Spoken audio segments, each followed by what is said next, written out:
தாவேகா தலைமையிலும் கூட்டணி அமைய வாய்ப்பு இருக்கிறது.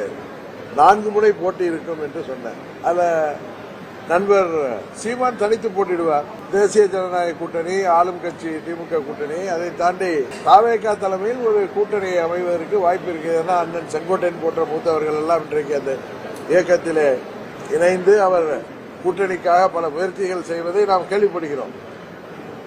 தாவேகா தலைமையில் ஒருவேளை கூட்டணி அமைந்தால் அது என்டிஏ கூட்டணியை 3வது இடத்திற்கு தள்ளக்கூடிய வாய்ப்பு இருக்கிறது.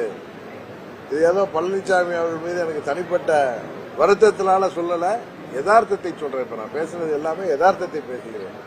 திமுக மீது இத்தனை குற்றச்சாட்டுகள், இத்தனை போராட்டம், நீங்கள் சொன்னது போல நகராட்சித்துறை உட்பட பல துறைகளிலே ஊழல் முறைகேடுகள், குற்றச்சாட்டுகள், பகுதி நேர ஆசிரியர்களை நிரந்தரம் செய்கிறேன் என்று சொன்னார்கள், பகுதி நேர மருத்துவர்கள், செவிலியர்களை நிரந்தரம் செய்வோம் என்று சொன்னார்கள், அதுபோல இளைஞர்களுக்கு வேலைவாய்ப்பை உருவாக்கி தருவோம் என்றார்கள். தமிழ்நாடு பப்ளிக் சர்வீஸ் கமிஷன் மூலம் தேர்வுகள் நடைபெற்று அதன் மூலம் இந்த 4.5 ஆண்டுகளில் எத்தனை பேருக்கு வேலைவாய்ப்பு வந்தது என்றே தெரியவில்லை.